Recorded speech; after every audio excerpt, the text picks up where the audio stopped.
Hey, welcome to Adobe Live. I am here with Deb Heary and Emily Nathan. Hi. And today we're going to be talking with you guys about travel photography. And you were also here on a segment earlier today, is that Moments correct? ago. Moments ago. Literally Okay, moments wonderful. ago. And you will be back again tomorrow, or at We're least just here every day. you're here every We day. just moved Okay, it. For the next 3 days. So for the next 3 days, awesome. So you guys can all tune in tomorrow anytime, 9 to 3. That's California time, I guess, and Thursday as well.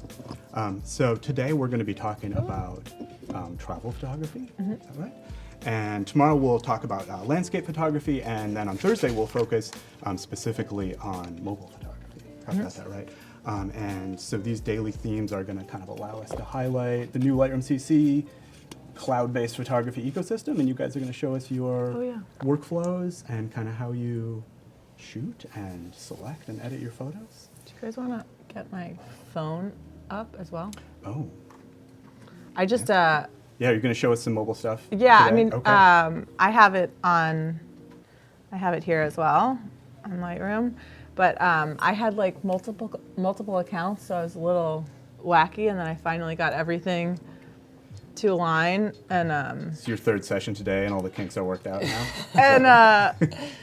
but so it was really fun to have like upload a project with Lightroom and then just immediately have it on my phone. Like felt very exciting. So Yeah, the magic of the cloud. the magic Yeah, of the it's cloud. really- It is an it's really, amazing you kind of have cloud. to see all that stuff kind of sync before you like realize how It really It really the happened. utility of works. that, Right right? away. Yeah. Wonderful. Okay, well, we have a pretty full day planned here, I think. Are we going to take a look at a schedule? Do we have a... let me just say hi to a few people who are doing that. Are these people who are actually with us? Claire Cross, Eric Sue. Wow, Voodoo? look. Voodoo, somebody named Voodoo? Voodoo Val. Welcome. Voodoo Val. Thank you for tuning in. I think Eric was with us in the last session. Oh, this is like a faithful viewer. Yes. Hey, Well, Eric. thank you Hi, everybody Eric. for Thanks. tuning in. Eric, what do you? This is useful. What You're did you not like watching and the not World like Cup? about the last one? What can we do more? Tell us. Tell us what we're doing I think well or Mel not is, well. Mel is back. Hey, Mel. Melissa. Eric's is watching new. all three. All right, all and three Melissa for the Kipp says long hello haul. too. Thanks for All right, watching. yeah, thank you guys so much for watching. Yeah. So, as always, we'll also have a daily challenge today Yep. and tomorrow. And then on Thursday, we'll have a portfolio review. So we'll have a little bit more information about that a little later on. And then for today's challenge, let's see, you can find the details for today's challenge. I think if you're logged on and you're in the chat area, you can click on the challenge tab, and that should give you the details for today's challenge. We are gonna ask you to find a personal travel photo in Lightroom CC, edit that photo in Lightroom on mobile, and then post it to Instagram using the hashtag Adobe Live LR. And we'll review those later on in the segment. Cool. So, okay, well, can you guys tell me, and I know you've like already been doing this for like 4 hours or something we're today, total but, pros now. but I'm new here as of this moment. Can you guys tell me a little bit about your work and what you do and what you're going to be showing us today? Sure. You first or me first? You Sure, I'll first. go. Melissa's here too. She says She's been here all day. Thank you for joining us. So if you're new and you're not Melissa or Eric or Val, my name's Emily Nathan. I am the founder, publisher of Tiny Atlas Quarterly magazine, which is a lifestyle travel magazine based here in the Bay Area in Oakland. Deb is the director of photography and partnerships, and she'll tell you more about what she does. You're a professional photographer. So my background is in, I'm a commercial photographer. I was started as an editorial photographer. Did some newspaper stuff right out of school. I have an English degree. So I did photography in school, but I majored in English, which didn't really come into play that much, I guess, until I started a magazine. And then we do actually have a Tiny Atlas book coming out next year. Awesome. And then I started Tiny Atlas sort of as a personal project that took off into the greater world. We have a really big Instagram community. We have a hashtag on Instagram. Our Instagram is at Tiny Atlas Quarterly, and then our hashtag is My Tiny Atlas, which has almost 6 million posts to the tag. There's like 5,000 to 10,000 posts per day that we edit. We used to see all of the photos, and now we will admittedly miss. You don't watch the 10,000 photos a day? We admittedly miss some of them, but we share work. The magazine, Tiny Atlas Quarterly magazine, is the work on the magazine is principally from professional photographers, like who just do photography as a living. But there's a lot of crossover into just the world of people who are interested in photography and also who just were somewhere incredible and happened to take a really good picture.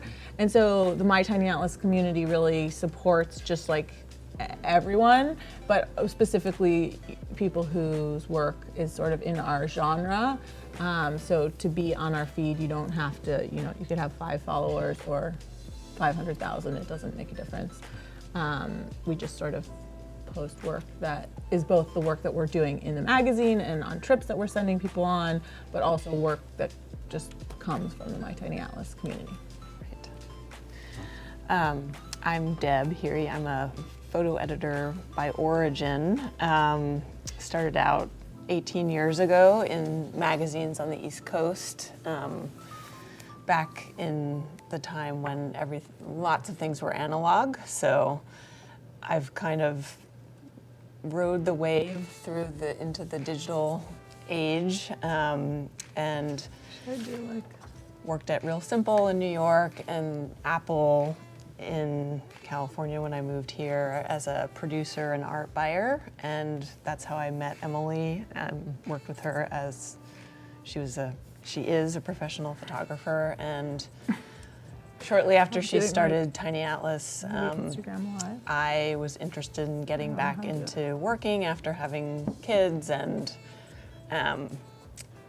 joined forces with her. And I primarily edit the work that comes in for the magazine, and now as we've started doing more productions all over the world, sending photographers to different places, I produce the shoots and edit the work that comes back, and also now we also, in addition to the magazine that we produce online and the Instagram feed, we do bespoke work for brands, curating sets of imagery or shooting imagery around the world.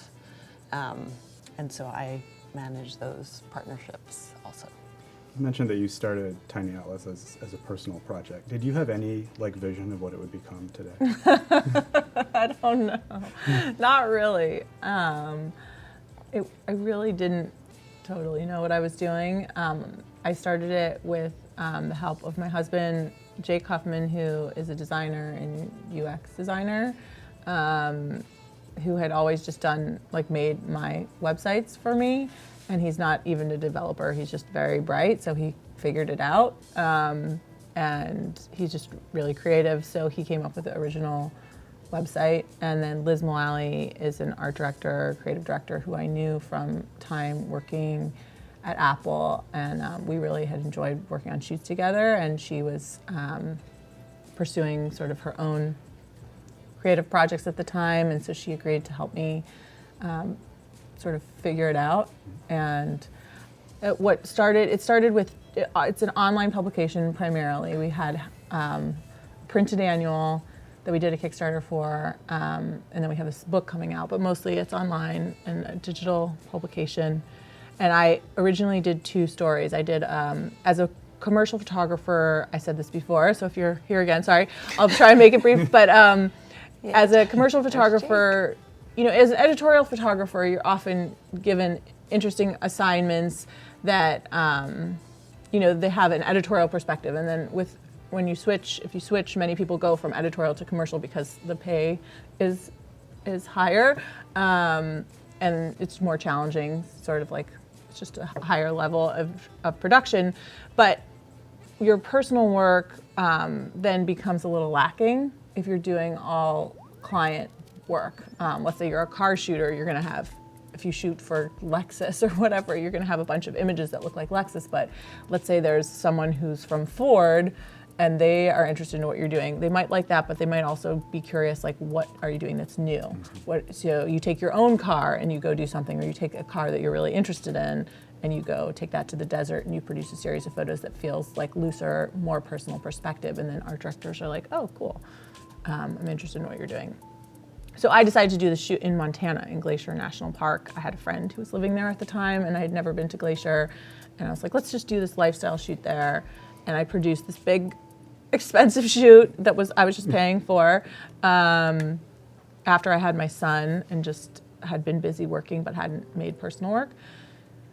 And then I just had sort of was like, what am I going to do with all these pictures? I'm just going to add them to my portfolio. And then I came up with this idea of a lifestyle travel magazine. And at the time, there were blogs, but there weren't blogs that were really like Tiny Atlas. And so we had some early traction. I have the the first story Emily's talking about on my computer if we want to take a look.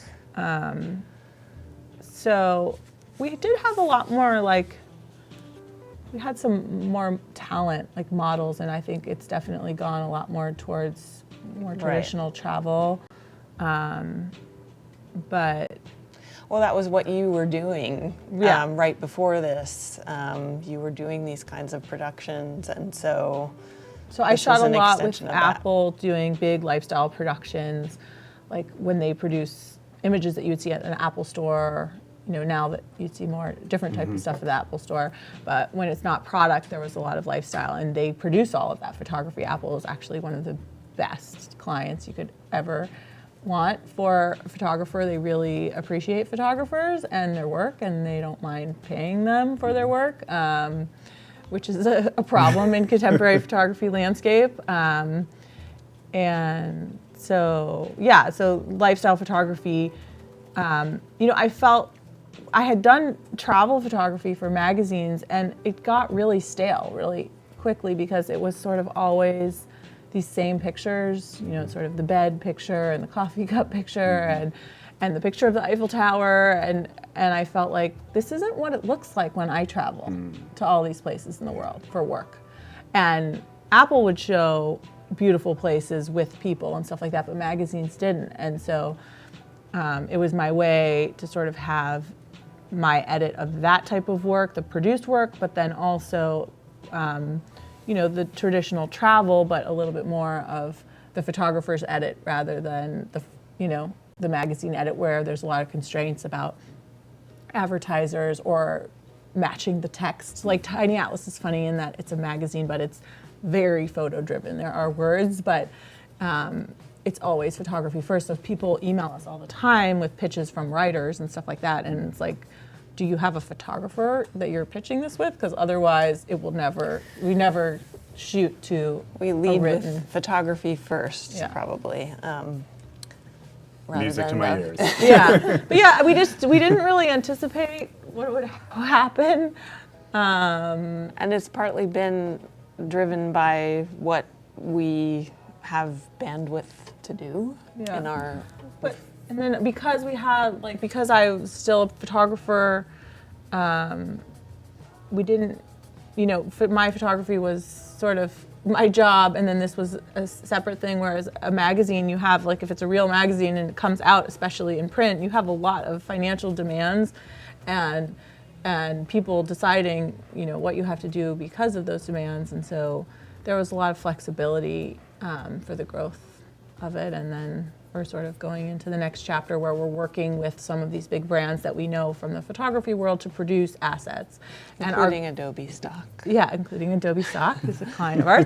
And we did a little project with them on part of our trip to India, which was really great, about they're doing a series of articles about global trends, and or trends, and there was one about multi-localism. Wow, I love that level of creativity and that drive to produce something too.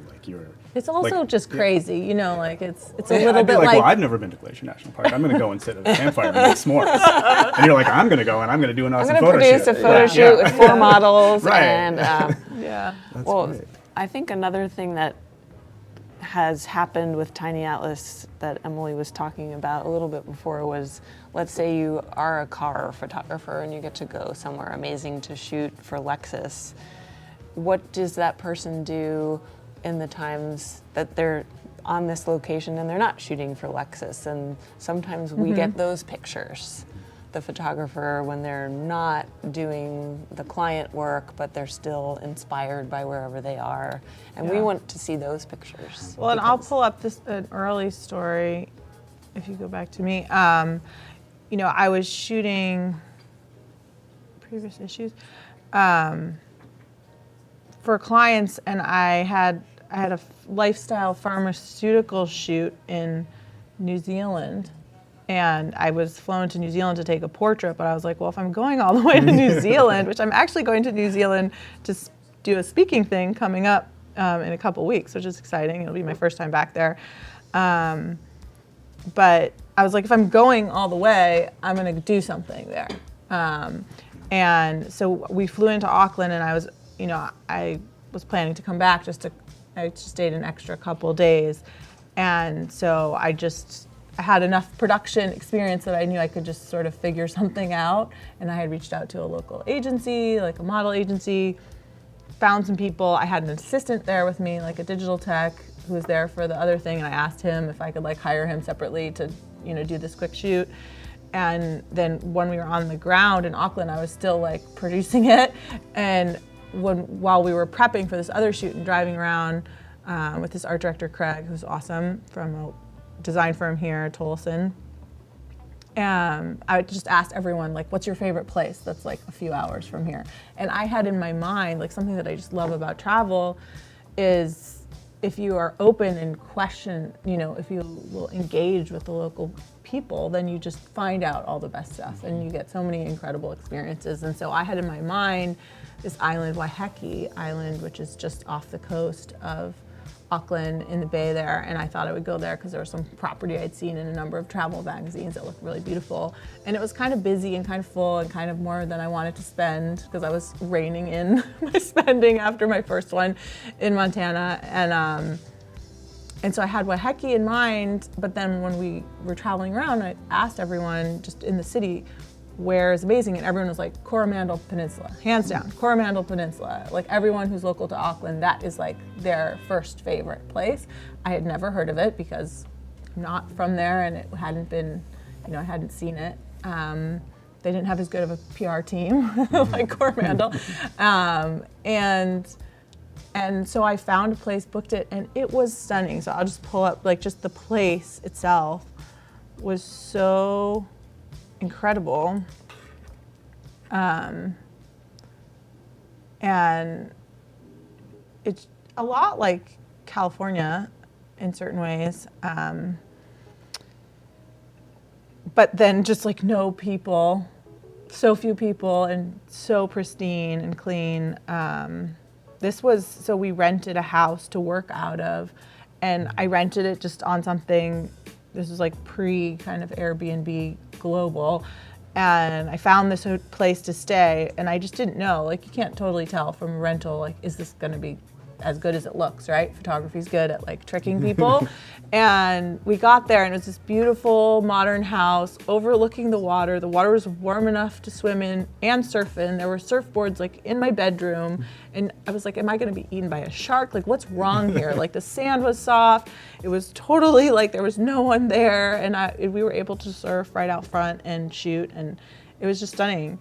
But this was just like a day detour from a different client shoot that I was much more careful about the money that I spent, and instead of bringing a stylist or, I brought some clothes in advance and, did it with a very small team. And this is actually an image, like images from this field, just sold really well on stock, which I don't actually do a lot of stock photography, but they got into some stock world. But yeah, that was our deck. And this is this incredible rock. The design's changed a little bit, but that's That was a while ago. Well, let's jump into it. Tell me a little bit about what are we going to do today here? So, Well, we thought that a good way to kind of focus what we were talking about today, as Emily as a travel photographer and her connection to Tiny Atlas, is to talk about a project we did in Cuba. And we have some work to show from that trip and that project. We were invited by a travel company called Costa Costa to take a group to Cuba, and which is sort of co-lead a trip. right. And then we had a client that was looking for imagery, both travel imagery and specifically imagery around like emerging. Technology markets, basically. Technology. So They were interested in Cuba because it's like a whole country about to go online with a not insignificant population. So it was a little different from the types of stories Emily's just been talking about. That, I mean, in some ways it was similar in that it was a destination and we were going to be going to, you know, the best kind of local places led by these guides who have a relationship with people there and have native speakers, and kind of gave the group and Emily access to places that they may not have had otherwise. But we also had this client objective that informed some of the decision making around what was being shot. We actually sent another photographer on the trip to shoot as well for the client project, and that photographer, Magda Wazinska, had some, when we told her what the client was interested in, she had her own curiosities that she wanted to bring to bear on the trip, and was interested in car culture, which is definitely a big thing in Cuba, and was interested in women's rights issues. I'm just noticing this one thing, which I feel like we're going to do a quick detour. Samantha's asking maybe someone who loves travel and photography, do you have suggestions on how to begin the process of being paid for travel photography? And I think, well, you're speaking to it a little bit in that we're working, Tiny Atlas's work sort of like as an agency and a magazine. And so we are working with clients to produce assets like a photographer, but often with multiple photographers instead of just me.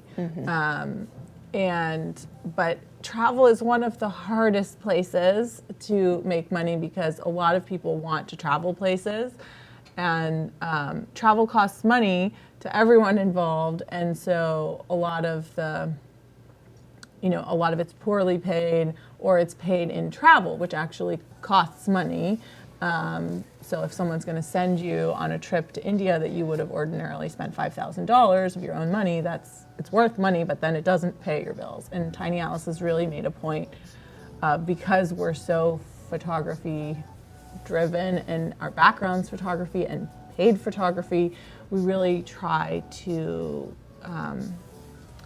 promote photographers getting paid and try to work with clients who will pay us. We've definitely had projects that we've had to turn down where it seemed like good for growth for our readership or something like that, but where the client was like, okay, so how do we get, just all free photography? Or not how do we get this, but the understanding is that the exchange is just Instagram followers or something like that. And we're like, we can't do that, because we're really trying to champion photographers getting paid.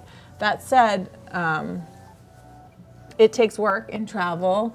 I would try and pair it. There's a lot of pitching going on for people. The people who are just starting out now, I think I'm really impressed when they're succeeding, and I feel bad if they're not, because it's a big battle. You have to have really beautiful pitch decks that you're sending. You need to often have a social media audience, and a pitch deck, and really great work to back it up, really great communication skills, and really great selling ability. These are all things that traditionally a photographer would do, but it's really ramped up nowadays. The other thing is to find clients who you can fulfill their needs and let them know that you're there, and then they can sort of funnel you into other projects. I would also say travel photography is a form of lifestyle photography, so you can kind of think broader in terms of who your client base might be, that it's not just hotels or airlines, or that there's a lot of applications for travel photography. And the case that we're about to talk about was of the client for this project was not a travel company, it's a technology company, but they wanted imagery showing unexpected destinations and showing different cultures, and then this technology piece. So I think it's important not to kind of put yourself in a silo of I'm a travel photographer, and so my clients can only be travel magazines, travel related companies, but that brands use travel imagery because it inspires people and it gives them a feeling that might make them feel positive about buying a product that has nothing to do with travel necessarily. So I don't know if that helps the person who asked the question, Helps but me. to just think great more perspective. broadly about what is a use for a travel picture. It doesn't have to just And be. thank you for paying attention to the questions, which I will also try to do Sorry. now. I think I'm really well you're angled. You're pointed right at the I'm screen. right at it, so. Well, let me interrupt for a second to say we're less than a minute away from our chat and win. Okay, do you want to So, see? Here, yeah, this is what my. do we, let me tell people before you show that. You can log on at behance.net/live and chat in there. You'll have about 1 minute to do it in, and that enters you to win what? So this is a notebook that Tiny Atlas, look, this is my Tiny Atlas made with a company called Allswell. And this is the right side, and then if you flip it over. Whoa, and because it has green on it. It's like transparent. It becomes transparent. It's not really transparent. can't It's just see through the green. notebook. But so then there's a lined side, and then there's a blank side.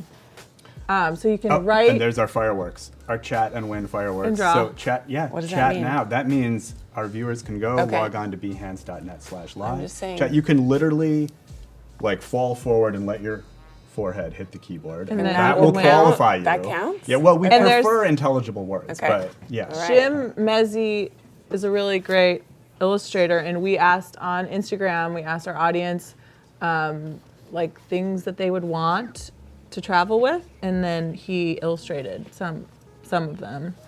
And yeah, Awesome. All right. so now people are saying, Yeah, people are chatting. they're saying Notebook. Notebook. Please. I like that they have room for doodles. So yeah, it's really cool. Allswell's also does a lot of What's workshops. on the inside cover? Asked Jacob Oh Huffman. yeah, show them. Oh, all right. Illustrations. is You gotta kind get of- way Like Closer. Hold that up to. Yeah. It's hard to see. hard to see. Sorry, guys. Sorry. It's super cool. They're already gonna win. Oh, do you want to hold it up again? Oh. Go Deb. I am not a QVC model.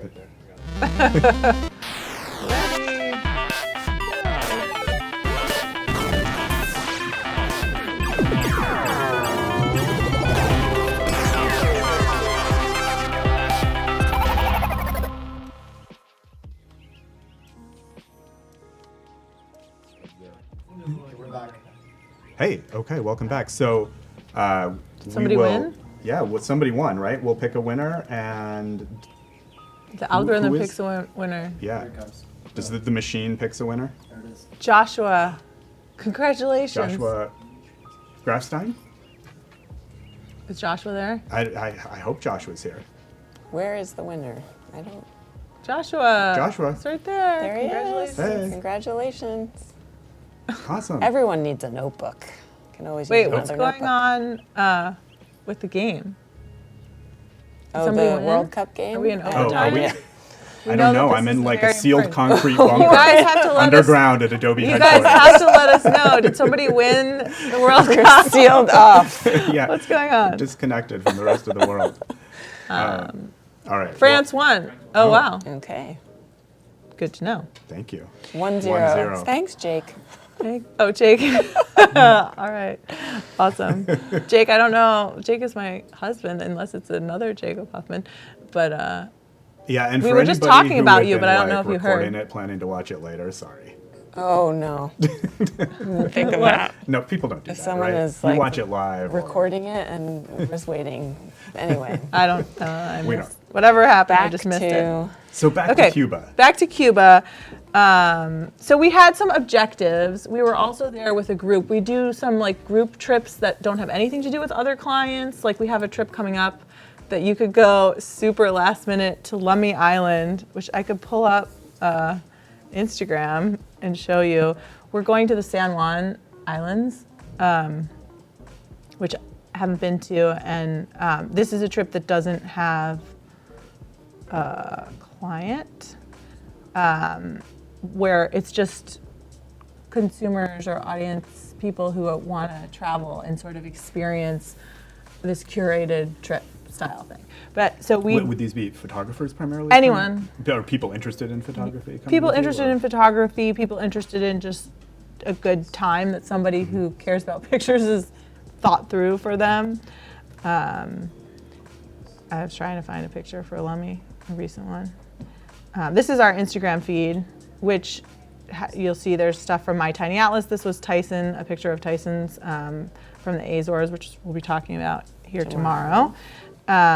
This is Lummi, so we're going to this little island and going on seaplane rides and kayaking and eating foraged meals and stuff like that. But so we went to Cuba with Costa Costa, and we had some client objectives for unexpected destinations. So Tiny Atlas in general with travel, like we want a personal perspective, we want an outward looking, culturally respectful publication, and then we want to not show you things you've seen before. So a lot of people think that a good photo is one that they're replicating that somebody else did. In our mind, a good photo is something that surprises us, that delights us, that gives us insight into another person, another part of the world that we might not have had from I pictures. think we're very curious about what everyday life is like for people in other parts of the world. We were talking in the prior portion about, for me, I'm a viewer I'm a absorber a consumer of photography professionally, but my personal interest affects what I choose, and I'm very curious about the world, but I don't get to actually travel a lot because I have a family and whatever, but there's part of our audience that is the avid traveler who's going all over the globe, and they're coming to us for ideas of where to go.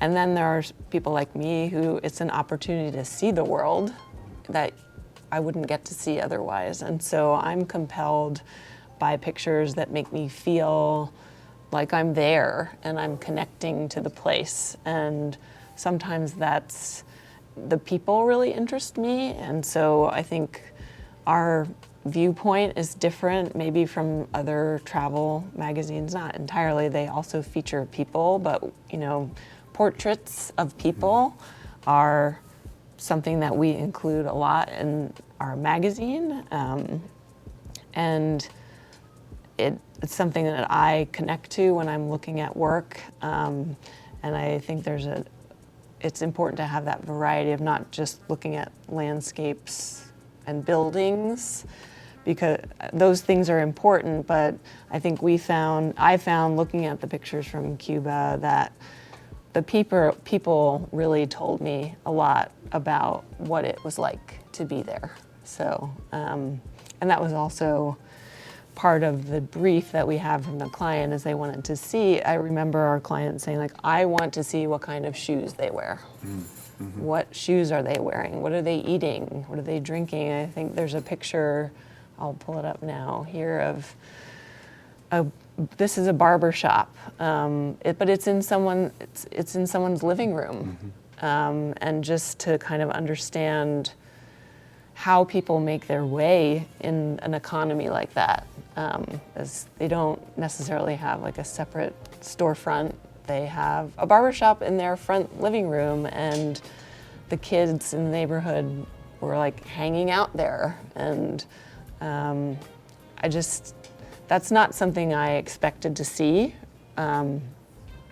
before we sent people there. And it was one of those things, Emily just said it, we want to be delighted and surprised, and it was definitely something that surprised me and drew me in.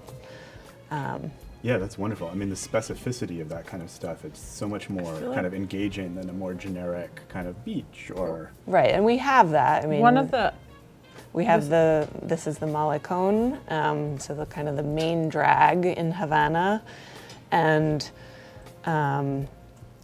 here's people fishing off the pier, and here's the kind of people, classic shot of the cars. And I'm gonna just go like double live back to back on this, because I'm the person who usually handles a lot of the social media for Tiny Atlas, and because I'm here, I can't, but just to let other people know where we are, I'm just gonna do this for a minute.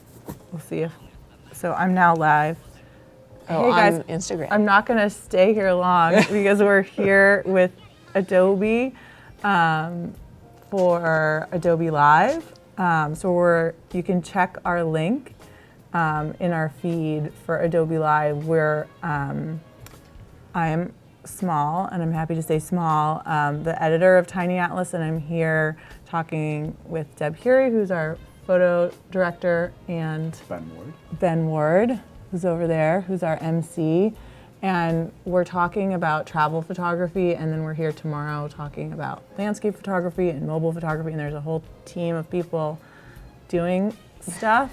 So I can't add you because I'm like being weird here, but I wanted you guys to know that if you go to our link, you can join this chat. There's like giveaways and all sorts of cool stuff going on.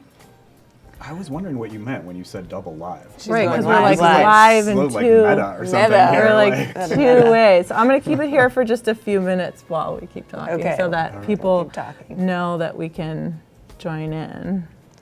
So back to Cuba and Havana and the Malecón. One picture can often tell you a lot of, and Emily and I were talking about this particular picture. This is where people go to hang out in the evening. It's on the water. One thing she pointed out that was unexpected to her when she was there is you're on the water a lot. It's an island, obviously. There are no boats. Why are there no boats? Because no one's allowed to leave. So that's just something that from a picture you can tell there's a story behind it, and there's interesting facts about a place that you can learn and see just from one picture, and that's part of the storytelling that we do. So if we were going through, this is all imagery from Havana, and if I were editing a story for the magazine, I would go through, and my first pass is always just to mark anything that grabs my attention. I don't mind seeing a lot at one time. We talked about this earlier, so I feel bad if I'm saying the same thing, but I think in a time when Instagram is such a big influence and there's kind of a pressure to feel like you need to post that kind of perfect picture, I hope that people don't feel discouraged by that when they're out shooting travel photography, that it's totally normal to come back with hundreds of pictures to get the final. I mean, our typical story is 20 pictures, and that's kind of a long feature for us. And to get to that final 20, we could be looking at 300 or 400 pictures. And So you mentioned when you're making this first pass through, you mark anything that grabs your attention. Right. I don't want to make you repeat yourself. I think you've spoken to this a little bit already, but what does grab your attention? Or is it not possible? I mean, no, I think, especially if I'm looking at things this small right now, this is how I start. I'm working in Adobe Bridge right now, and that's what I tend to use to edit. And when I say edit, I'm talking old school photo editor, not, now I think people use the word edit to mean making the adjustments on the pictures themselves. Edit to me is selecting, so I'll call it selecting. I start out looking at things pretty small, and so the first thing that's going to draw my eye is usually the composition and how something that's graphic, color that pops, body language. You know, if I go down to this picture of the mom and her daughter, you know, that personal connection is something that tends to draw my eye. I wanted to start a little bit with something that we don't usually have on Tiny Atlas that much, which is movies. We just haven't, we have the production muscle usually for really incredible photo stories, but for video, I feel like a lot of photographers are interested in putting video on Tiny Atlas, but they're not necessarily, it's just like they're turning on a camera and they're not necessarily traveling with a whole crew, or they're not professional videographers. And I feel like photography is a lot easier to sort of get up to speed without a big crew. But video is obviously really compelling in a nice way to connect with people. So just as a little bit of introduction, and this was something fun when I updated my Creative Cloud, I didn't know if it had video.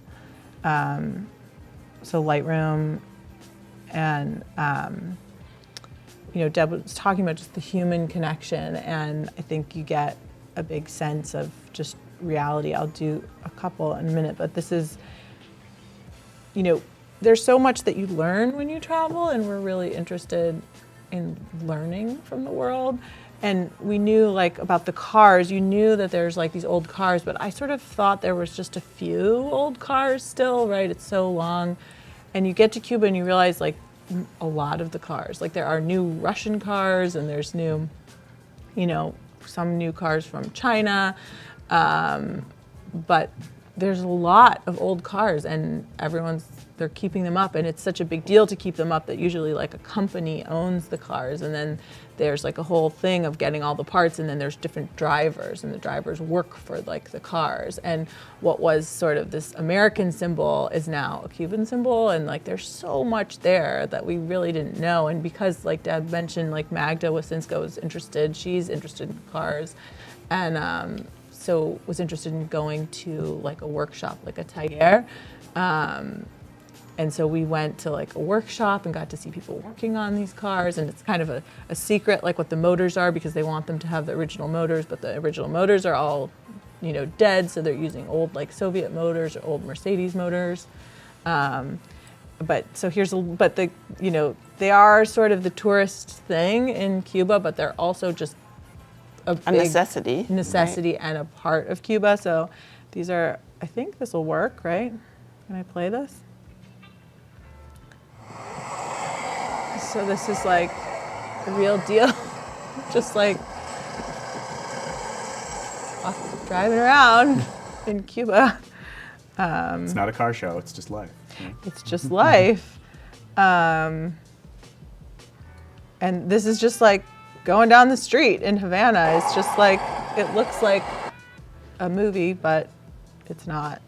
And then the like, human experiences that you have are really interesting. And when we were in Trinidad, it's like a small mountain town that is a lot less busted than Havana. I think it's always been, it's harder to get to, and I think it's a World Heritage Site, and so it's pretty well taken care of. But we were walking around and I saw these girls just hanging out, and I actually speak Spanish pretty fluently, because with lots of grammatical errors, but very conversational.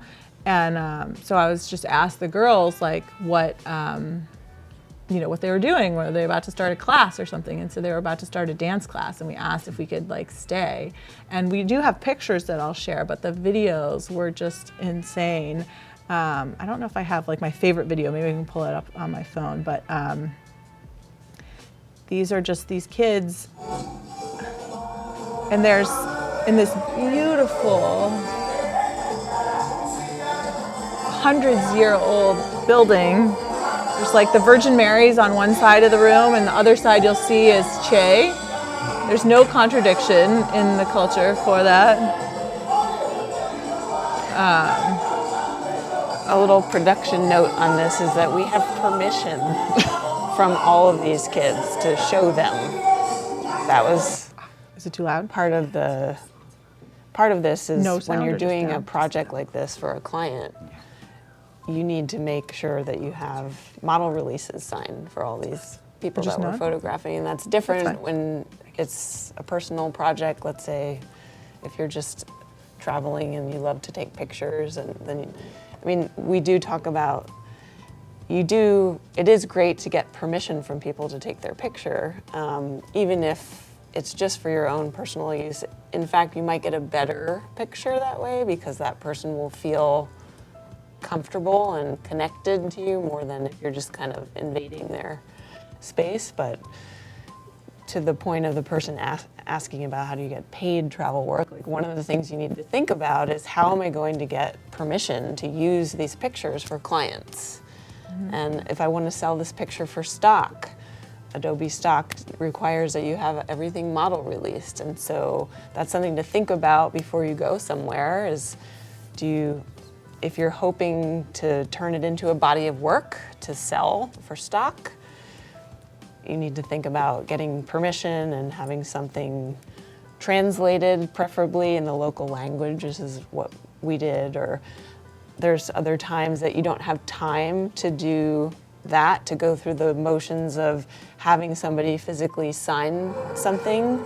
But Emily was talking about how she... This is also just, I didn't turn the sound on. I didn't turn it on, it says it's off. Sometimes you getting take a some text. picture of the place. There's maybe a sign on the door of the restaurant, and so you can remember where you were when you took that picture, and then go back later and contact them. But thinking about those kinds of things when you're shooting travel, that you might be moving fast, you might see something that's really interesting but not have time to shoot it right at that moment, and you make a note of it somehow, and then Emily actually takes pictures of the place just to remind herself that maybe tomorrow I can go back.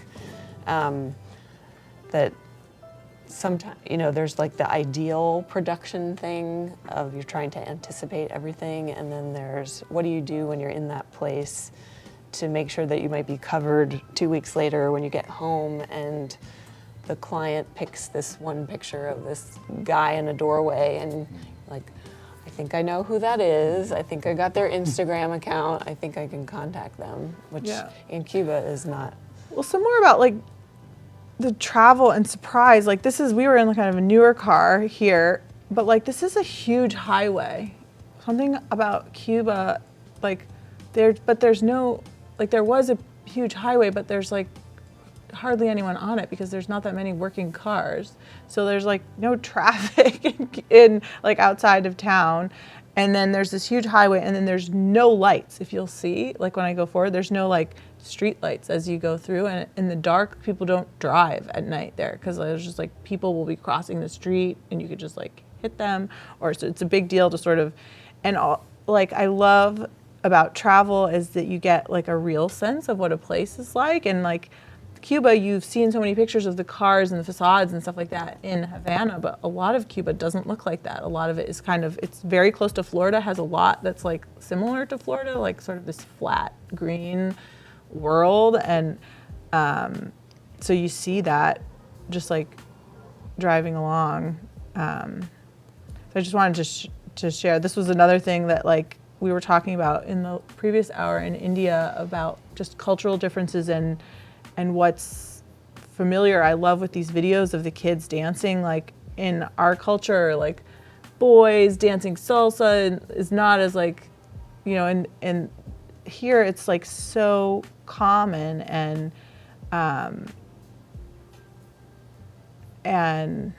just part of culture.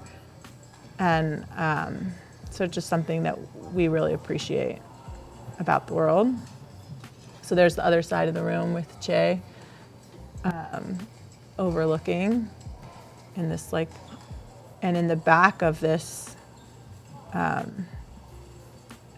building that's now being used for some sort of community thing, there were adults dancing, and this is like a chango, which is totally different music.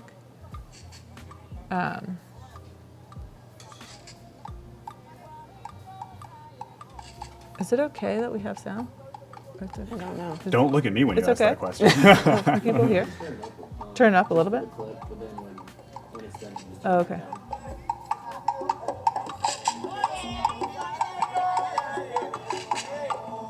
I just.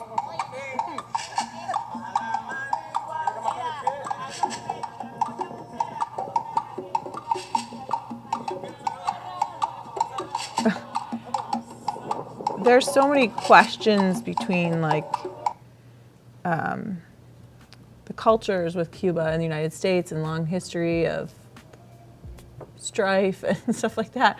But when you're there, there's so much that's more open. And so here's some, this is the driver asking me, this is a famous song about Malecón, and he was like, do you want me to play the Malecón song while we're driving on the Malecón? And I was like, yeah, play the Malecón song. So he's like on the Malecón playing this for tourists in this really old car, but he's got like his like new speaker and his Casio watch, and there's so much about it that's messy but real and great. And we don't necessarily always share all that, so I just thought it'd be kind of fun. Well, let me ask a Yeah. quick Yeah. question. If taking the short break from the whole sort of cultural and photographic aspects, let me ask about tools. Sure. So I noticed that, Emily, you're in Lightroom CC there. Deb, you talked about using Bridge. Can you talk a little bit about what motivates the choice of the tool that you use here? Well, I would say my primary role is selecting. So for me, Bridge is the tool that works the best. It's partly just habit, but I'm not editing in the sense of changing the way the images look. So I find it to be really efficient and easy to use. I like that I can, easily make selections and sort them and copy them into other folders easily, and it just works really well for me. It also probably mimics what a contact sheet used to look like, which is how I started editing pictures. So it just is what works. I don't often have to talk about what I do and how I do it. So Today's the day. Today's the That's day. what we are. Yeah. Yeah, so He asked you why you use for Lightroom. why I'm using Lightroom. Using Lightroom to adjust. I do a lot of editing with Deb, and so I do a lot in Bridge as well. And then I just switched to this new version of Lightroom, which is very fun and a different UX experience. I'm kind of still getting used to it. I did just finally get it all synced up with Lightroom on my phone and added this project and then just had it work seamlessly, which was really fun. I think you guys have my phone too, but just to have, to not have to import any of this and then just to go to my Lightroom home and have it all there is really fun, especially if you're in we do a lot on Instagram, and if we were doing something and working with a number of photographers, like when we bring a number of photographers to one place and wanting to like actually sort of execute final imagery really quickly, like we did in Tahiti, if photographers were sending me stuff and I had it, or if I had my own work that I was like getting ready to post, to be able to have that on my phone is great, because everything, most everyone is posting from a phone. So that's really fun. And then just making modifications. I don't know, do you want to go into working on photos or looking at like the story? Well, do we have 30 minutes left? Yeah, well, Okay. so yeah, let me, we'll take that. We have just over 30 minutes until the challenge submission deadline. Yeah. So everybody out there, send us your photos for the challenge. Again, you can get the details on the challenge tab. That's right above the chat. But send us a personal travel photo that you've edited in Lightroom on mobile. You post it to Instagram with the hashtag Adobe Live LR. And we'll be looking at those in just over 30 minutes. And I can let you guys drive. What do you want to show? I mean, I'm very interested to hear about your process of storytelling, because I am very familiar with editing in Lightroom. Yeah. but that things may be different from our audience. Yeah, I don't know. You guys, do you want to see like editing pictures, or see like modifying images in Lightroom, or just more of How do we select How do we certain pictures? select I think pictures for we the want to know story? what's interesting to people.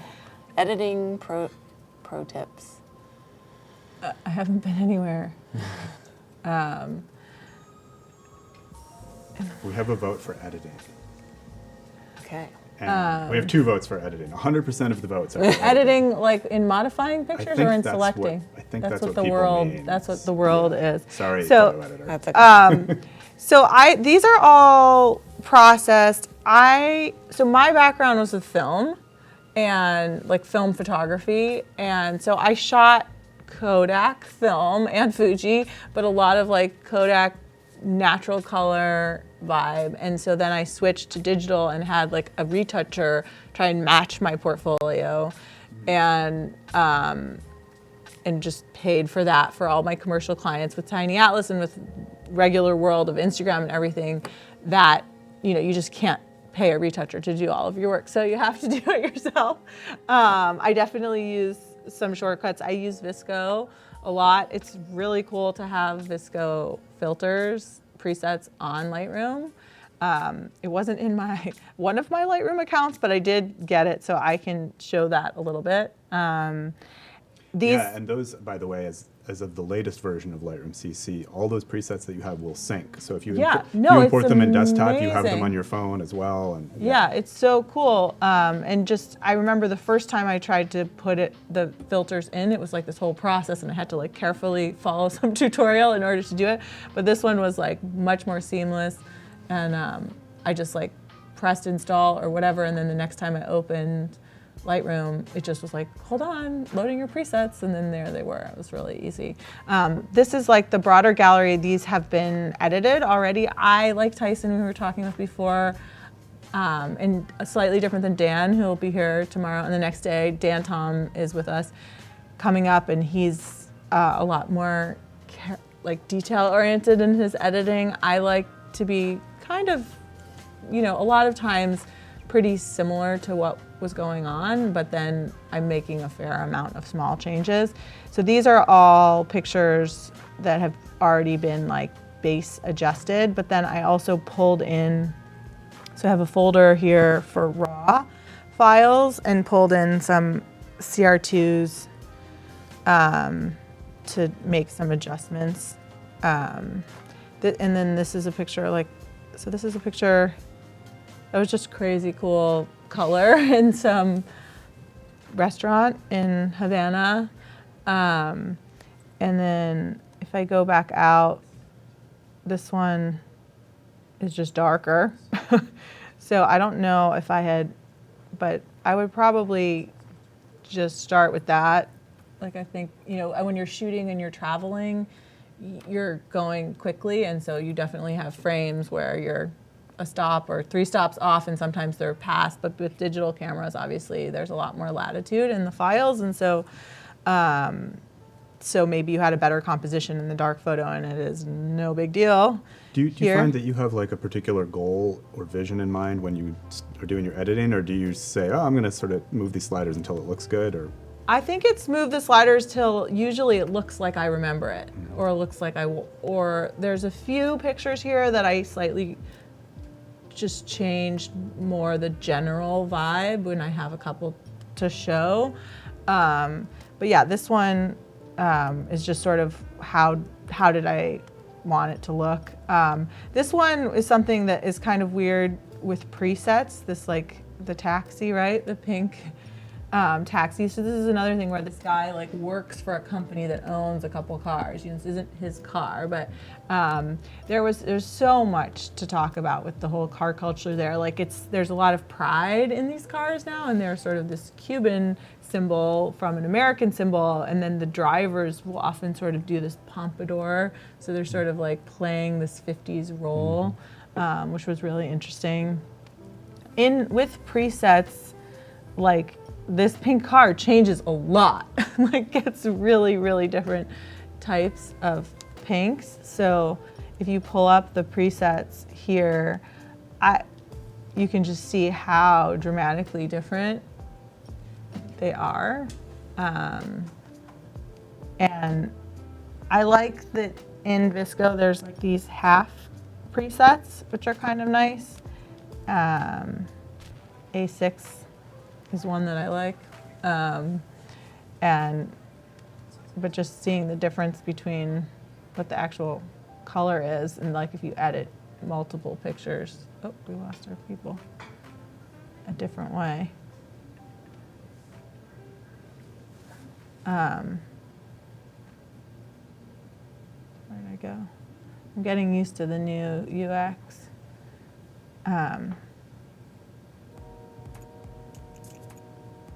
It just really changes it a bunch.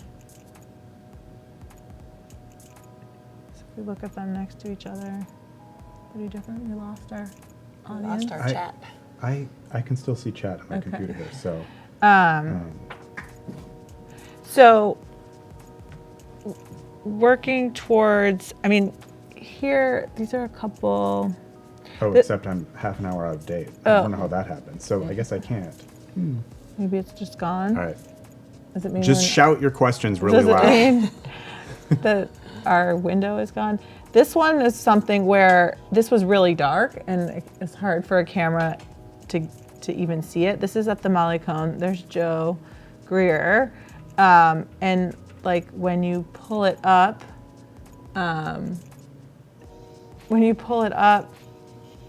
you can see that this guy James, who was one of our guides with Costa Costa, who's really cool, like Colombian American, is talking with this guy who's at the Malecón with his duck. Duck. He's just got a duck. So this is, you wouldn't really see that, but then like with Joe, like that's a problem, right? Because he's getting way too bright with his phone. So, you know, bring the highlights down so that you can still see Joe's face and see the duck and this weird green light that's coming from somewhere. And would you ever use local adjustments for something like that? Or? Yeah, I would do that in Photoshop though. I think. I'm not the super pro, so I feel like I would go in, if I wanted to change locally, I would open it in Photoshop. You don't do the local adjustments in Lightroom? Not yet. Maybe need That wasn't a challenge, it was a question. some help with that. We really know how to produce photo shoots and Yeah. take pictures. I mean, there's a bunch. I don't, so I have to know how to use Lightroom really Okay, well. Yeah. well, so there's a use for all of us in the world. So yeah, I mean, I'm not modifying stuff a ton. This is in that dance hall or whatever. And I'm trying to keep the lighting like when I shot it. Like I'm trying to always get really good lighting while I'm shooting, and then just slightly changing things where a camera isn't going to understand. So here's one that's more raw, or I think maybe totally raw. And, you know, I'm probably just bringing up exposure some, and then changing the white balance. There's like, from the lights that are on, it's like a little yellow. So cooling it down, taking away reds, maybe taking away red from skin like directly with like the color mixer, like pulling out, like desaturating. I had my retoucher who is amazing. You know, it was really amazing with skin, and she's just always like takes all the reds out of skin because she wants people to look like what they're supposed to, or versus when you have warmth in like just Kelvins, it tends to look red. So just taking out some of those without losing the life of a picture. And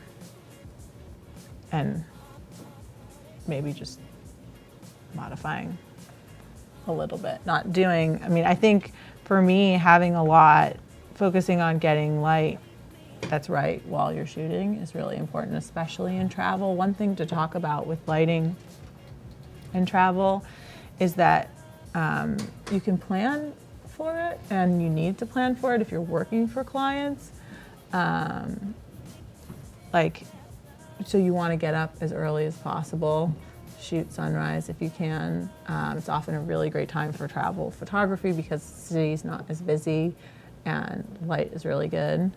But then what do you do in the middle of the day? And when the light is bad, that's often when people are shooting travel because they're travelers. And so they're taking like terrible lighting photos often because they're just walking around. And at noon, you know, if you're shooting black and white, really high contrast images, that might look awesome. But if you're shooting portraits of people that you don't want huge shadows across their face, it's not a great time, but like what can you do at that time? So when you're a travel photographer, you might plan to be shooting interiors in the middle of the day.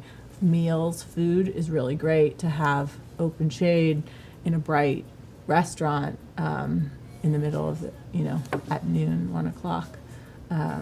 And then often for travel, people will have like, when we have press trips or when we have things with clients, they want to take you out to a beautiful place for dinner. And dinner's often around the time of sunset. And you're like, no, like, please not. Because as a photographer, you want to be shooting at that time. And I had a trip where I went to Portugal, and it was a short shoot. And we were invited to this one region, Alto Minho, which is a beautiful Vinho Verde wine region in Portugal. And they're like, we've scheduled this like massage for you at sunset, like when we were arriving. And I was like, I am not doing the massage, like, please. And they were like, tried to change it so that I could still do it. And I was like, dude, like, I'm here to take pictures of Portugal and I'm not here to get a massage, you know? So you have to like really optimize your time For light. Basically. If you care. And do you about shoot light. is all you're shooting ambient light, or do you ever light scenes? Don't. I light scenes. I use for commercial photography, like I will use lighting almost always, like HMIs though. So I'm using daylight balanced lights that are just on and trying to like use direction and scrims and stuff to make it feel like sunlight, because I feel that it's really hard to make strobes look like real life. And my photos in general, what I get hired for as a photographer is to have pictures that look authentic and natural and easygoing and like they're taking in real light. Hello from Nigeria. That is so cool. Oh, hello. Cool that you guys are Hello. submitting stuff, and thank you on the images. Yeah, and just a reminder for people who are submitting, because I was just taking a peek at the Instagram. Give us your before and after. So show us the unedited photo, and then also the edited one, so we can see where it started and what you did with it. You can post 2 photos in a single post on Instagram. Or you can do a split screen. I saw some people did that. And because I'm so focused on getting things right, like I will use presets more for mobile than for necessarily final stuff for the magazine, but I think just making the adjustments first, I just did it the opposite way, but like making the adjustments of like exposure and contrast and everything just on the photo before using a preset, and then looking back at the preset and making sure that it's, for me, like just looking like I remember it rather than like some other thing. And some people really are changing images and want them to be something else. But I kind of like them to be what I remember them as. This was another fun thing that we did. We set up a background, and that was kind of a challenge. We wanted to set up a background in Havana and take some portraits, and they didn't end up being like our favorite pictures, but it was a fun project. But everything in Cuba is so scarce that, we were like, how do we get, there's no like roll of paper. And so we said, well, can we borrow a sheet from our like little local homestay that we were staying in? But they're like, it's gonna get dirty. Like, well, if we agree to pay to clean the sheet, after, and like try and keep it in good shape. There was a fair amount of negotiating to borrow this sheet, and then Magda, who's this photographer who was with us, I think she had brought some tape, or maybe somebody from Costa Costa had some duct tape. But this guy was really great. He just like lived on our street, and he came to basically hang out just when he saw that something was going on, and he wanted to be part of it because I think he wanted to get paid to be part of it, but he also just was cool and kind of wanted to be part of it. So I have a portrait of him that I'll go to where he's just like holding my bag, like, and I felt weird just giving this random guy on the street, but we were with like a group of people, but he was just like, I'm gonna basically be your assistant, and so you don't have to carry this bag, which was quite nice of him. So the presets, like back to after making these kind of slight tweaks, like I'll often use the same presets unless there's something that just seems wrong. So for me, like this preset is pretty much like real life. And do you make your own little presets contrast. at all, or are you using mostly? I've done that. I've started to do that here. I think I should, because it's like always sort of the same things that I do. But I don't have them saved on here yet. Are people have any like preset type of questions? Do you guys have any production questions for us? This is something else around production, is bringing gifts for people if you're a travel photographer. What kind of things do you bring? It really Depends depends. where you're going. In this Yeah. case, Cuba, people don't have a lot of the things that we kind of take for granted, like batteries. Lips. We actually ended up bringing lipstick from a company called Lipstick Lobby. It has a social responsibility cause, but dental hygiene things. And when Emily was in India, people really wanted pens. It's another thing that you could do research on if you're planning to go somewhere on assignment or not and want to get great pictures. It's just another way to bridge that gap between the locals and yourself. And there is the question we have of, you don't want to take advantage of people when you're taking their picture, especially for client work. And so if you can do something, whether that's paying them, which really depends on your budget, or giving them something that they need, we try to do that to be respectful. In this case, this is another good way to connect with people if you don't speak the language, is to have analog photography as a photographer, to have an analog thing that you can give them. So we've done a number of projects with Fuji Instax, and this was not a project with Fuji, but I have some cameras that I like, and so I brought a little bit of Instax. Actually, I asked Joe Greer, who was leaving later than me, since I forgot to pick some up in like a snowstorm that he was leaving New York, because he was with us in Cuba as well, and I just gave a couple. I gave them out to people where I had, moment to take a portrait, and I'd ask them, if I could take a portrait of them, and then gave them the picture. And what was amazing in Cuba and sometimes in India as well is I have the Instagram, but the Instax, but is some people had never seen a picture of themselves before. In the portrait shoot that we did, that's the lipstick lobby. So Here's how you get paid as a travel photographer. Right. Here's a perfect example. well, I mean, in this case, we're not. not, but I'm just saying, to the idea we were talking about before of like think outside of kind of, okay, I'm a travel photographer.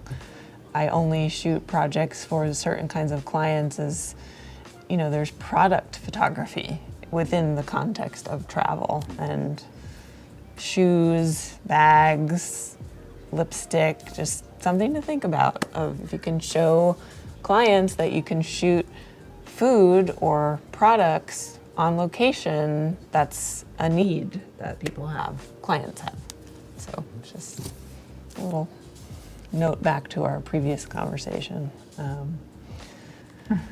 This was funny as a photographer. So they're walking around Havana. There were these like groups of photographers with girls doing like quinceañera photo shoots, and so as a photographer, it's fun to see these other photographers traveling around, and they were, you know, I talked to them and they were like not from Havana, and they were coming from different cities within Cuba with these girls who their parents were spending like a big amount of money to do this sort of like glamorous lifestyle photo shoot, lifestyle fashion shoot that would go with them being quinceañeras. And it was like that girl was putting her lipstick on herself. She's the makeup artist. So it was these two guys, these two photographers, and this makeup artist. And there's like teams of them. And I shot like 2 sets of them one day that I just saw. And then I gave the makeup artist the lipsticks as well as the girls, which was cool. So we've talked a little bit about image editing, Yeah. which was the overwhelming vote from our viewers. Yeah. We have about 10 minutes left until the challenge submission deadline. Can I ask you guys a little bit about Sure. the more photo selection and Sure. storytelling side of it? And if I can maybe start with one particular question, I'm curious to know, to what degree do you have a story in mind ahead of time and get photos for that story, or take photos and let a story emerge from those photos? Does that question make sense? It does. Often, we talk about this as we're editing, often the story, well, we don't usually have a set story in mind other than we might know what the itinerary is. That in the case of the stories we were talking about earlier that Emily did, where it was more of a production, then that might, where you're having models and doing certain things, that's a different type of story, which we don't do as often now.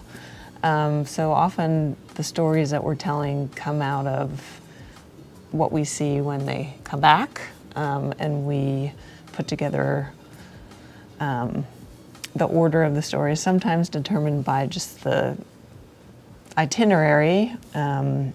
We have an article on our current site about Oahu, and in that case, on that particular trip, we took 5 photographers there, and also arranged to meet some interesting local people and spend time with them during the trip, because in this case, this is a place many people have seen before, so we were trying to think of a local viewpoint on the place rather than your typical kind of Hawaii travel story. So in this case, the story was built around not only the location, but the people that we met along the way, and had profiles of particular people. I'm going to get to them. Some of this is just beautiful travel photography, but we also have portraits within the story and interviews with people that are local. Does that answer the question? I think we could go through and maybe just do a selection of pictures from Havana. Yeah, let's see that.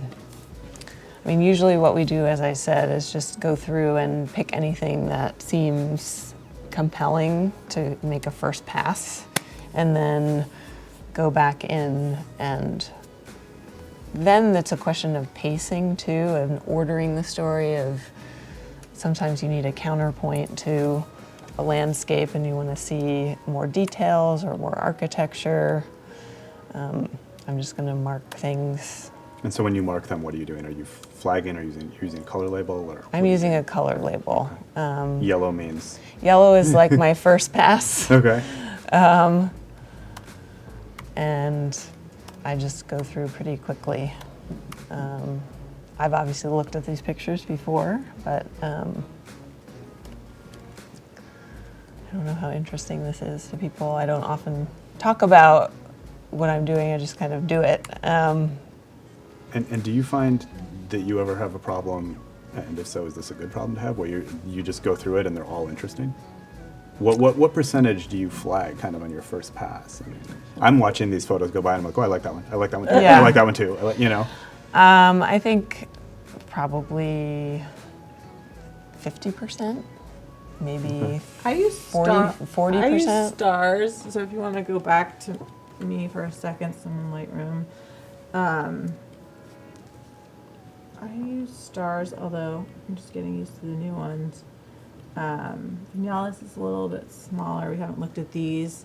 So like when you're shooting editorially, right, like you want to get verticals and horizontals.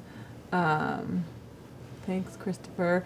And then you might shoot, like you might do a couple. So we'll often do a first pass of the whole section. Like I'll do an edit. Deb always gets the biggest edits from me because I'm just like sort of overwhelmed and shoot a lot and used to shooting a lot. But then, we have like two pictures that are really similar, and we like, it's just like going to the eye doctor where they're like left, right, and you go back and forth a couple times. And so like, I think that one, I guess, if I was going to do one, do you agree, Deb? Prefer the other one? I mean, they're both, it's like, that one. Yeah, it is. It's like going to the eye doctor. More the sky. Option like one, option two. And then, like adding a 1 to sort of anything you think is like remotely interesting, and then, a higher number, and then sorting by the, these have like a weird color that you change. This is funny. This is in Vinyalis.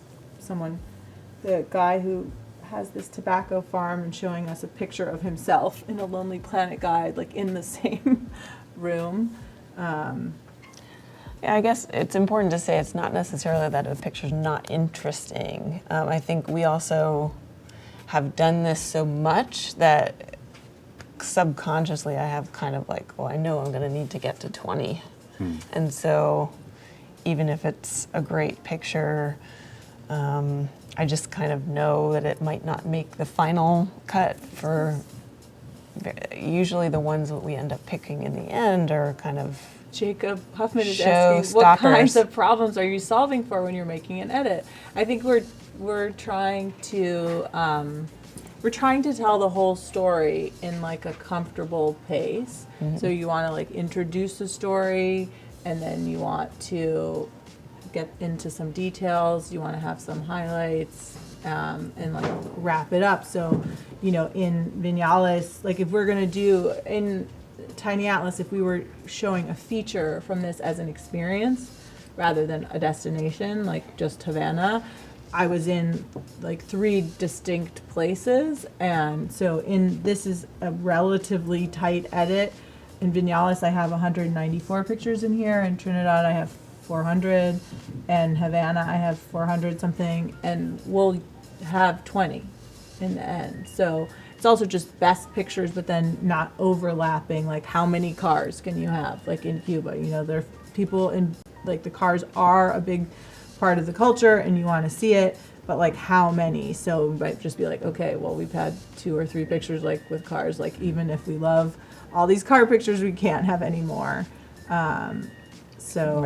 Deciding, and then also sometimes the overall color and tone we talked about in the previous segment with Tyson, like if everything is sort of light and dreamy and there's a beautiful dark contrasty image, we'll probably just not select it because it doesn't go with the rest of the pictures. Like we want the whole set.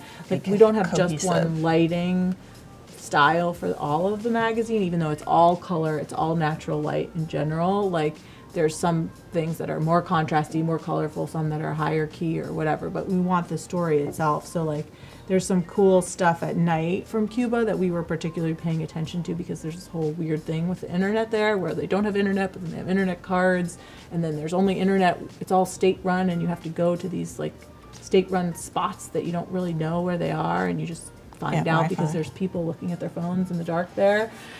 So like the Molly Cone is the place, so there's these interesting dark pictures, but like if we're gonna make a story for Cuba and there's not a bunch of pictures of cell phones, we probably wouldn't have these interesting dark picture because it's gonna be like weird with the rest of the edit.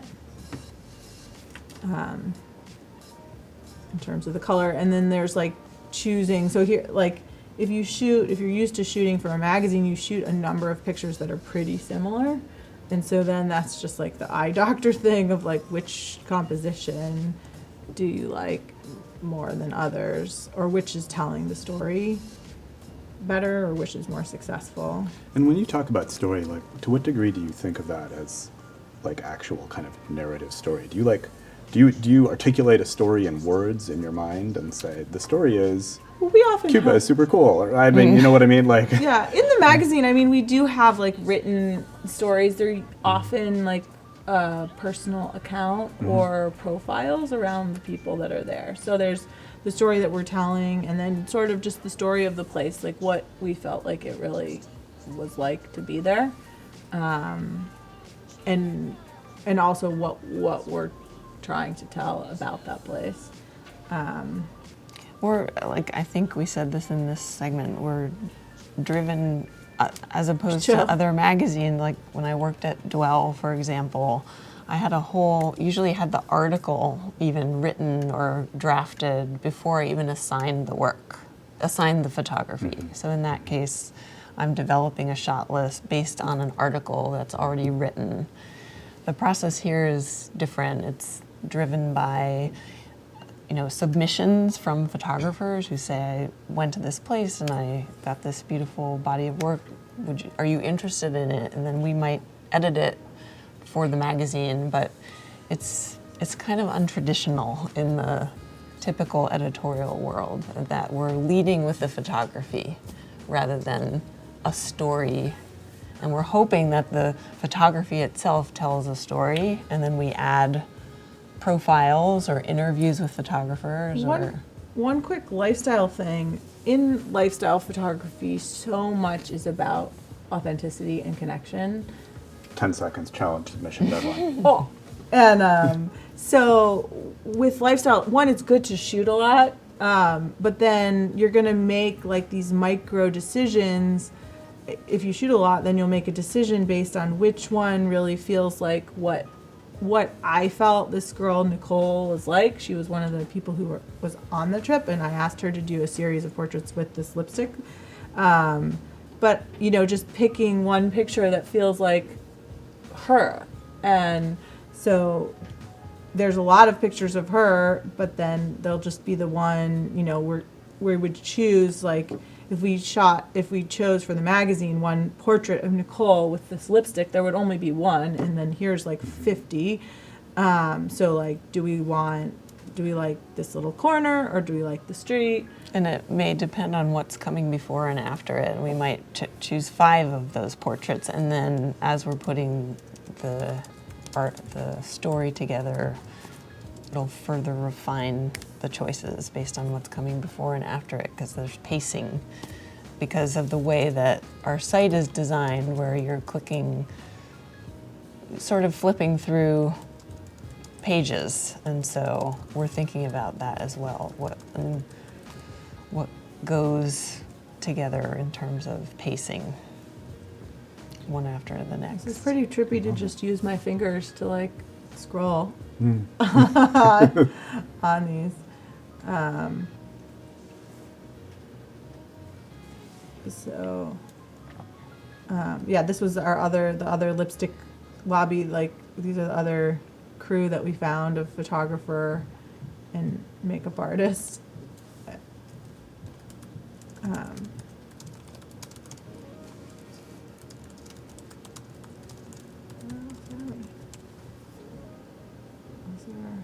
Sorry, I'm typing furiously, getting instructions Getting for how to everyone handle ready the for the challenge. challenge. Yeah. You know, this is another thing where, like, you know, I haven't gone through just to pick the one, but there's like, I wanted to get this light, sort of backlit water, or frontlit water, I guess, like, and there's a whole bunch of them, but you just want, you know, you're going to pick the one that is doing the most work. So that one, I feel Well, like this is a kinda good cool. example of talking about movement in imagery, and what sometimes there's good movement. You know, blurriness can be a bad thing, but there are times when motion in an image is a good thing, and I think this is a good example of that. It's just adds some energy to the image, and it's not necessarily totally in focus, but that the motion isn't necessarily totally in focus, but that's okay in that circumstance for me as a viewer. Well, and it's also the story, so I guess you like that you want to tell, like, so there were a number of people walking over here and then doing different things, and so it's sort of the same picture, but what story do you want to tell? So if it's one person, it's sort of, the story is maybe about a solitary traveler, or just a person having a reflective moment, or if it's a couple, then you're sort of adventure couple traveling around the world, and this is like a beyond ordinary guides. It's like some bloggers who were there, and then that's like, here they're having like a romantic moment, and that sort of tells a different story. And these are, it's another couple, and this is just sort of like a tourist picture, right? So like all of these pictures are pretty similar, but they each tell a little bit different of a story. These images make me want to travel. Mission accomplished. Do you want to be there? That's the question. Yeah. So, All right. good. Well, should we take a look at the Sure. challenge submissions? And I think that's on Instagram. And then it's Instagram, hashtag Adobe Live LR. And is this my screen we're looking at? It is. Okay, so I've also had that up here. All right. You should be able to see it there. I don't know, I'm just down at the bottom and was going to scroll up. Is that the way to do it? Should we start? We looked at some of the Have you- ones did towards the these- top earlier. So I'm so I guess we confused. should start at the bottom. We'll start at the bottom? Okay. Yeah. And we'll talk about, you guys may, if you see ones that look familiar and you've already done, we Yeah. can The other one, oh my God. scroll up. I'm hearing scroll up. We've already looked through all these. We looked through these. Keep going. Keep going. I was told to remember a picture of a pond, but it's not in here. I don't see the pond. I don't know what happened. Keep So. going, keep going. Okay. Look at all these, keep Okay. going. Okay. Okay. No, yep, keep going. Yep. That's the Well, top. those we already looked at. Did you Do it. Yeah. from- Let me hit let's- refresh again. Do we not have new ones? They're at the bottom. We haven't looked at these. These the one with Here's the some new two one. rivers on two rivers. This one. it? Yeah. Is this where we should start? Yeah, just start from there. Talking to the mysterious voice off screen. Sorry. I think it's just those three. We Only three? We got three submissions? So that one, and then the left. This one? Yeah, so just start from that. Okay. And then, okay. And Cotton candy sunsets. So well, we don't have a before we and don't have after a here. before. We- I'm going to assume this is the after. Okay. Yeah. Yeah, but we can still talk about what we like in it. Sure. Color. It's interesting. What do you like about it? Is that a euphemism, interesting? Or No, I mean okay. it. I mean it. I'm sorry. I wasn't being What sarcastic. I like about it, I like a ton of stuff about this actually. I do like the color, and what I like specifically about the color is that a lot of the time when we look at the world, the actual world is full of many different colors within our field of view at any one time. But what is often most appealing to me in a photograph is a simplified color palette where some of those colors are brought to the fore and the rest are kind of subsumed, and I feel like that's really what's been done here. There's a very unified kind of blue-purple color palette here, which Yep. I really like a lot. Right. I also love boats. I don't know. How about you guys? Nice. Next? Okay. Well, No, I said feel like, nice. oh, okay. I'm like, next. I'm No, I you do. guys I should think when I say- said color, I'm being too simple. It's color palette. There's definitely a palette to the image. The reflection on the water, the pink in the water that's reflecting the clouds is cool. Definitely makes There's a you want to be there. graphic. The composition draws your eye to the right place in picture. I want to be there. I like the depth of focus that you can sort of see I always like detail on water. And so that foreground left, you can see the detail on the water, which gives you a more heightened sense that you're there. All right. Should we take a look at the next one? Sure. Okay. Wait, I have Is this a new one? You guys haven't talked about this one already? I'm. We have a before and after No. here too, which is really nice. Is this the? I'm looking at the river. You can see it up there too. No, not that one. River. Most recent. River? Will you guys get started? I'll find the Okay. river. So I can see that the color has been changed and the after brightened up. And what else? Sharpened.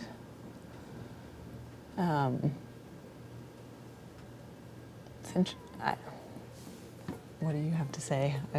Yeah, this is Somebody said fake news. what? I don't know, in the comments. This is in Anchorage, Alaska. That's interesting that you wouldn't necessarily Everything we think say here is 100% true. that. I think maybe that's referring to that the color, unlike, we often kind of try to keep things looking kind of more realistic, and this is a stylistic choice, which is totally fine, is to modify, to kind of amplify the color.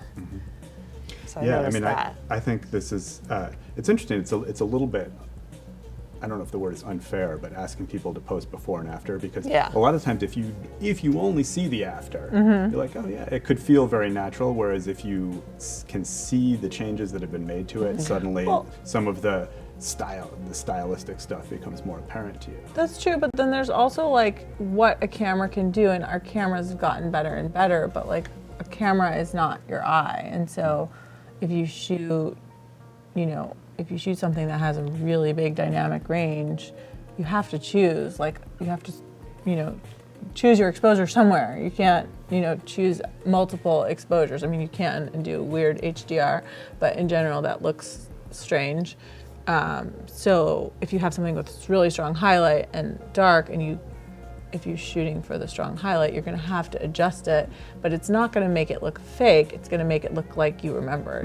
And so for me, that's sort of my test of like editing to some extent. Like if you're modifying it, but it's how you were looking at it or how you were framing it, but that's just not what a camera can necessarily do, then that's not fake news. It's just getting to the core of what you saw.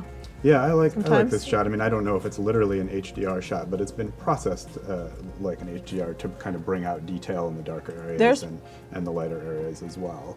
And I mean, you're always kind of walking a line when you do that sort of processing between making it look like something more like what it looked like to your eye. There's someone or that making it look did very stylized. 17 Swords at the Great Wall is another one that I think is a good segue, in that this person has obviously like really modified that, but oh yeah, I didn't even see the previous one, but it's kind of fun. Yeah, I like right. it. And it's not, there's no ethical questions of fake news here, because this isn't an article. It's a This is creative work of art. platform. It's not journalism. Yeah. It's a creative choice. Well, no, just because we're a travel Yeah. magazine, so we have a little bit of like, we're not the New York Times, so it's not the same. But you're beholden to reality in a certain degree. Yeah, but I think just the artist submitting to this obviously can just do whatever they want. I actually I think this photo is cool in this way. We had somebody in the previous segment had like a really strong fuchsia edit, the sort of infrared vibe.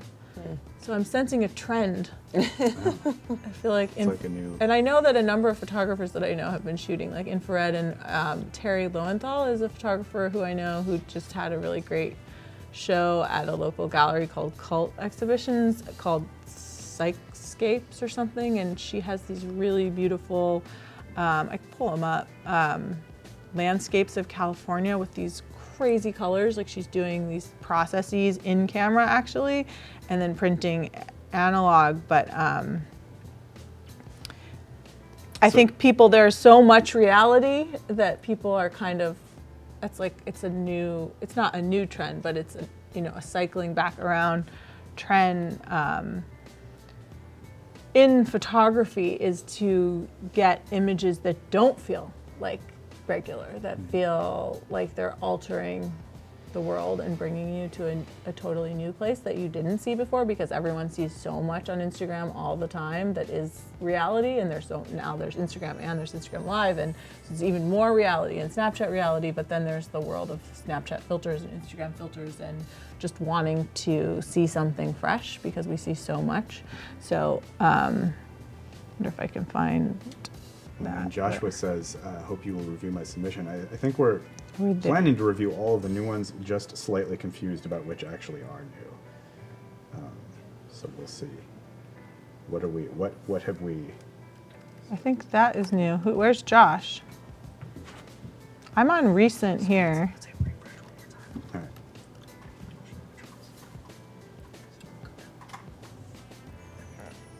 Here's someone. Okay, so we. Oh, here's Mel. Okay, so we looked at that one and that one. So we'll look at this one. Okay, and we'll just keep going up. Keep going all the way up. Gotta until- All the way refresh. up to. You gotta refresh. into that one. Refresh. And then Oh.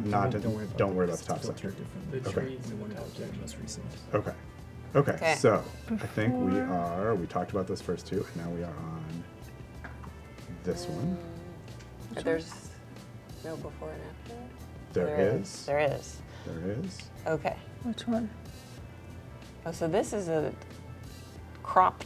topic on cropping, maybe? No. Is this before and after? Mm-hmm. Okay. I think that So there's a crop happening there. I think good people in choice. general for before and afters are doing after and then before, right? So I think so. I think we're looking. So I think this is the after up on the screen here. yeah. Cool. Cropped in a little bit from the before, and some white balance stuff done as Yeah. well.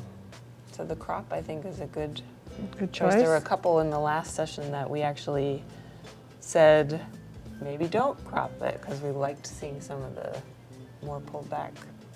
And I think In there's this like particular case, I feel like it was. This the right was a good choice. choice. good Yeah, choice. And good then they choice. added warmth, which is nice, like a little brightness and warmth. Mm-hmm. So in the previous one, it's hard with the dark, all the dark gray to sort of see what's going on. And I feel like the warm, Right. It brought lightening out the it. detail. And I feel like that also might speak a little bit to what you were talking about, Emily, of wanting to edit your photo so that it looks the way you remembered it. Mm-hmm. Like, you're there, maybe it's a warm day, it's kind of beautiful, you're having a really nice time. You probably don't remember it as this sort of gray, bluish, bleak kind of color. You Right. probably have this sort of warmth to your memory, and Yeah. this probably reflects that. Yeah. Yeah.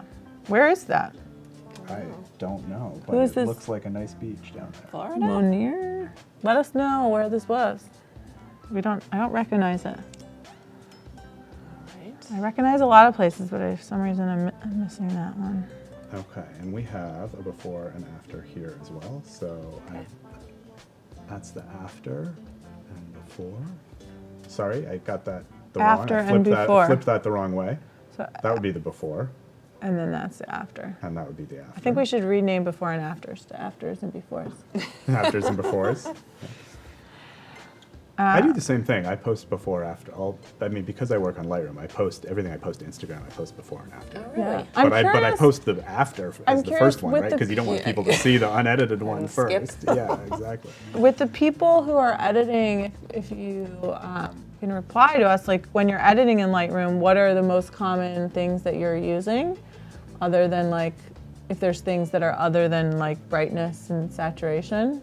I'd be curious to know what people are using, what adjustments that they're making. There's a whole crap ton of Well, no, I'm local just curious adjustments. from the people. Sorry, that's me. From the people who have submitted, like what they're doing Yeah. other than cropping and doing. I think that there are a lot of adjustments, but I think probably a lot of people who are newer to photography might be intimidated by some of those adjustments.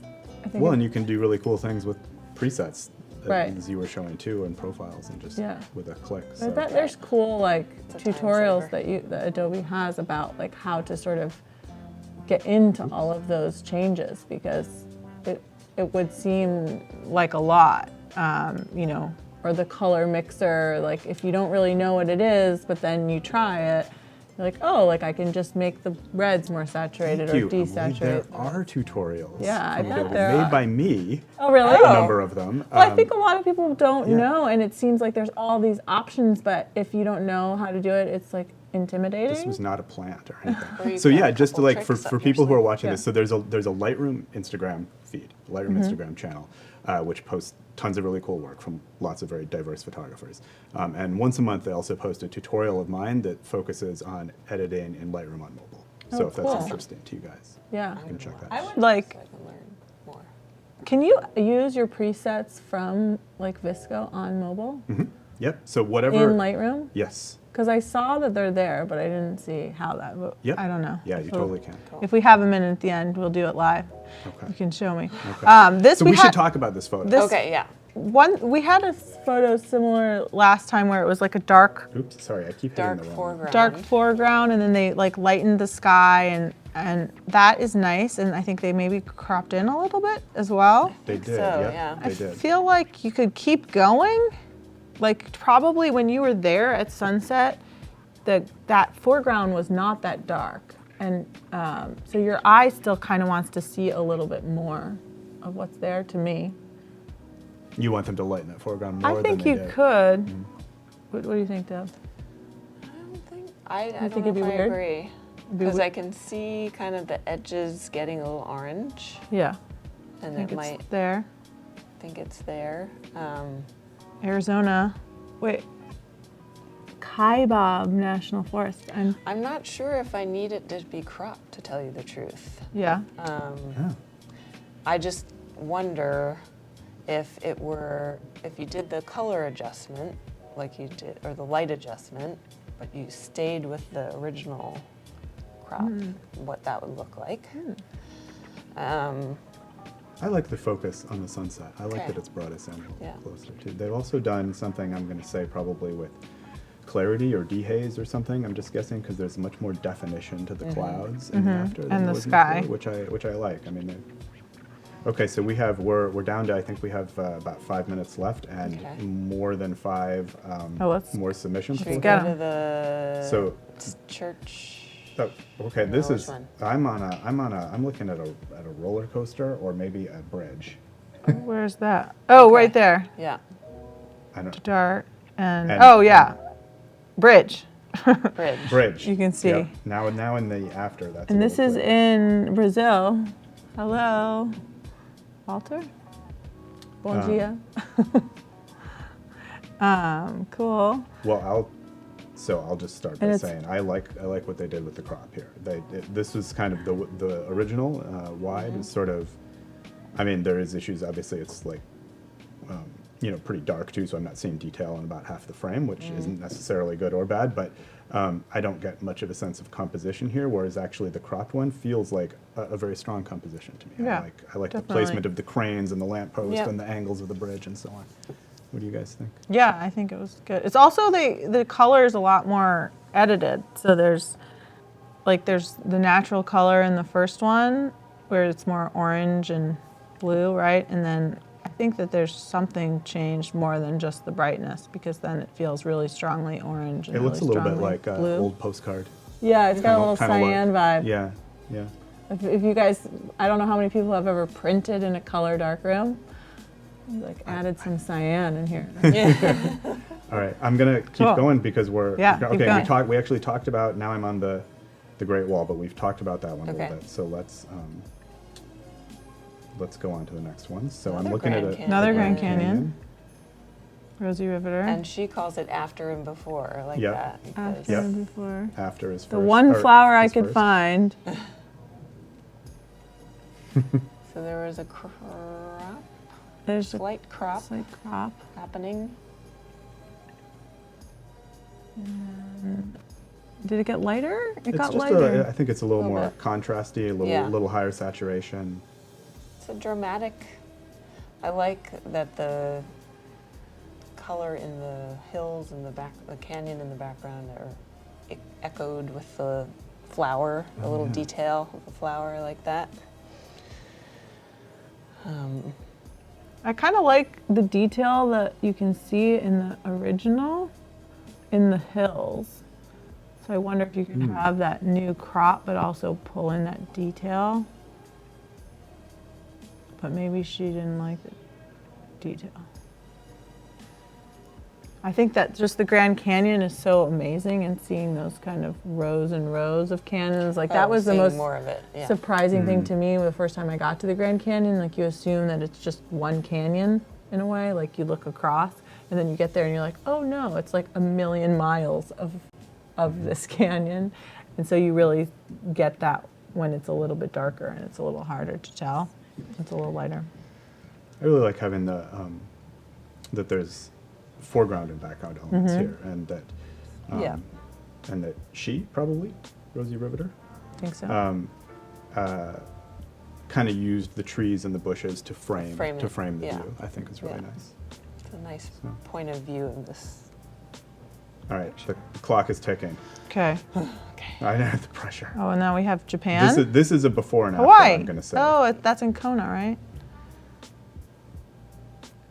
Oh, yeah. So this is dramatic.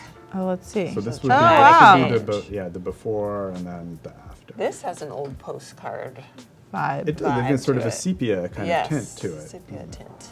I would Well- say this is a lot more exciting with the changes. exciting. Yeah, like it's like you can see a lot more. The red is so much more vibrant.